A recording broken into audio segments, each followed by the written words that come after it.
La journée avait commencé normalement.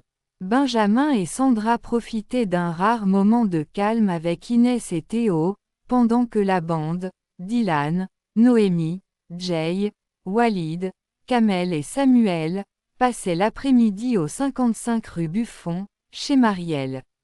Vanto, le petit Vietnamien de 6 ans, courait dans la cour avec son ballon, sous le regard bienveillant de David.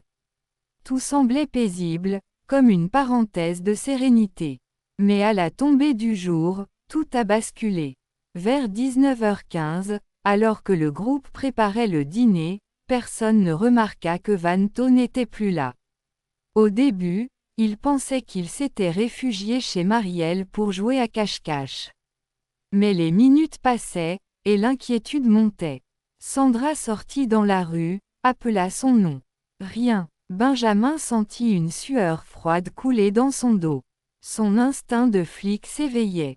Fermez les portes, appelez tout le monde, il ne peut pas être loin. Dylan et Kamel se mirent à fouiller le quartier, Noémie fit le tour du square, Jay pirata en urgence les caméras de surveillance de la rue. Sur un écran tremblant, ils aperçurent une silhouette sombre attraper l'enfant par le bras et l'embarquer dans une camionnette grise. Le silence tomba dans le salon. Tous comprirent que l'heure n'était plus au jeu. Benjamin serra les poings. Je jure que je le retrouve. Personne ne touche à mon filleul. La deuxième DPJ fut aussitôt alertée. Gilou débarqua avec Laure Berthaud, suivi de Tintin.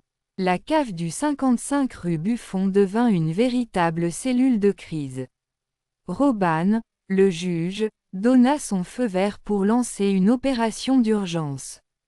Pendant que les policiers organisaient le plan, Sandra restait prostrée, les yeux rouges, serrant Théo dans ses bras.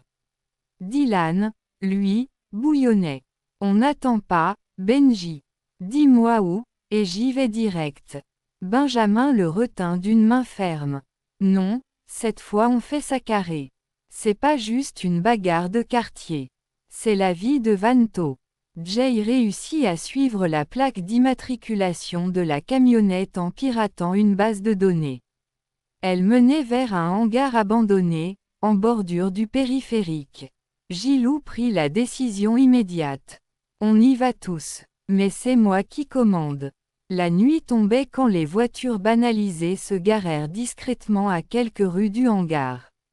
Le crew et la BS Family retenaient leur souffle. On entendait seulement le bruit des gouttes d'eau et, au loin, un train qui passait. À l'intérieur du hangar, Vanto était assis sur une chaise, ligoté mais indemne. L'ombre d'un homme se dessinait derrière lui. Frédéric Lachaise, les yeux fous, la voix tremblante, il répétait. Elle m'appartient, Sandra m'appartient. Personne ne me la prendra. Tout se figea. Benjamin voulut foncer, mais Gilou lui posa une main sur l'épaule. Attends mon signal. La porte vola en éclats. L'intervention fut brutale. Dylan bondit sur le côté pour libérer Vanto, pendant que Gilou et Benjamin immobilisaient Frédéric. L'homme hurlait, se débattait, insultait tout le monde. Mais cette fois, il n'y aurait pas d'échappatoire. Dans la nuit glaciale, Vanto retrouva enfin les bras de Sandra et de Benjamin. Le gamin pleurait, mais il était sauf. Benjamin souffla, la gorge serrée.